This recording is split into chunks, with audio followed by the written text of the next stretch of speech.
नमस्ते। BASTC second year.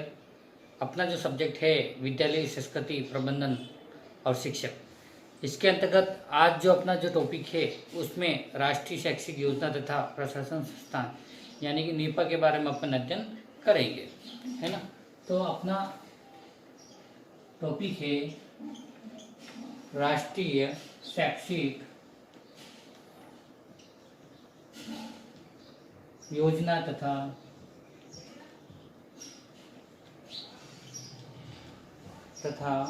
प्रशासन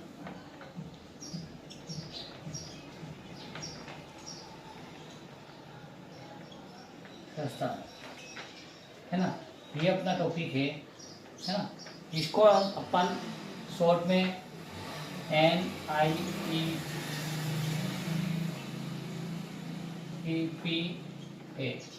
Nipah के नाम से जाना जाता है। इसके अंतर्गत जो राष्ट्रीय जो शैक्षिक योजना तथा प्रशासन संस्थान के अंतर्गत संस्थान सन 1962 में यूनेस्को के साथ 10 वर्षीय संविदा के अनुसार स्थापित किया गया। 10 वर्षीय संविदा के अनुसार स्थापित किया गया और उस समय इसका नाम Asian institute of educational planning and administration था, है ना। तो इसके अंतर्गत अपन कह सकते हैं कि संविधान की जो समाप्ति के बाद भारत सरकार ने जो शिक्षा आयोग की जो अनुशंसा पर इस संस्था को अपने हाथों में ले लिया। फिर इसके अंतर्गत भारत सरकार ने जो उसका नाम रखा national staff college for educational planning and administration, है ना। तो ये सन 1979 में भारत सरकार ने इस संस्थाओं को वर्तमान नाम राष्ट्रीय शैक्षिक योजना एवं प्रशासन संस्थान दिया, है ना। निपा क्या दिया? NIEPA Nipah. तो ये संस्था नई दिल्ली में स्थित है। कहाँ स्थित है? नई दिल्ली। इसके अंतर्गत अनेक विभाग बनाए गए, जैसे शिक्षा नीति विभाग,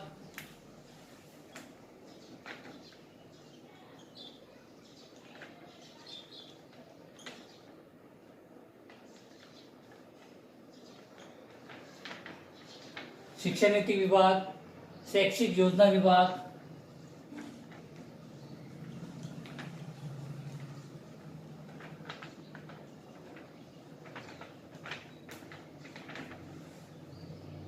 शैक्षिक प्रशासन विभाग,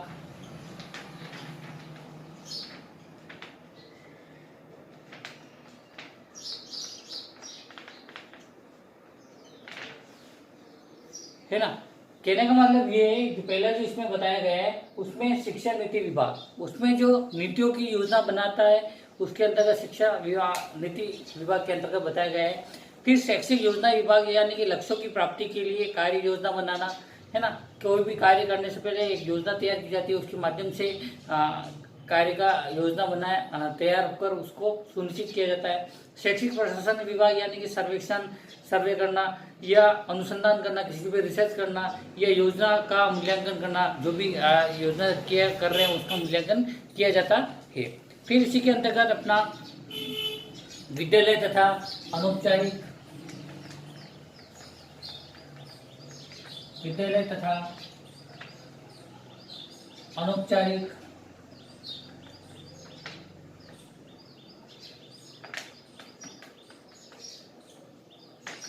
अनौपचारिक शिक्षा विभाग,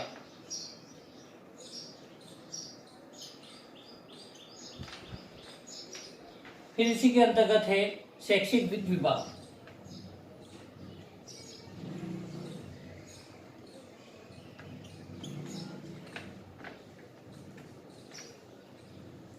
शैक्षिक विभाग के बाद है उच्चतर शिक्षा विभाग,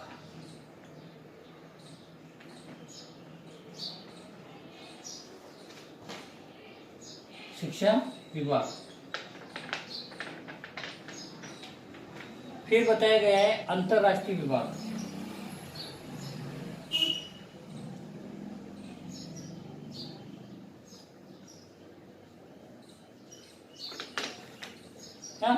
तो कुल मिलाकर ये जो विद्यालय तथा जो अनौपचारिक शिक्षा विभाग है, पिछड़े बालक वर्ग के बालकों की शिक्षा की योजना बनाता है। फिर इसी के अंतर्गत शैक्षिक वित्त विभाग यानी वित्त का जो नियंत्रण एवं प्रशासन करते हैं। और उच्चतर शिक्षा विभाग के अंतर्गत जो बताया गया है, समस्या का अध्ययन करना, जो भी समस्या उसका किस प्रकार अध्ययन किया जाता है उसके अंतर्गत बताया गया है। अंतर जो राष्ट्रीय विभाग यानी कि शैक्षिक प्रशासन संबंधी जो कार्य अनुसंधान आदि जो रिसर्च के अंतर्गत आदि शोध करते हैं, जो आदि उसके अंतर्गत बताया गया है। फिर आता है इसके क्षेत्र, इसके जो क्षेत्र बताए गए हैं,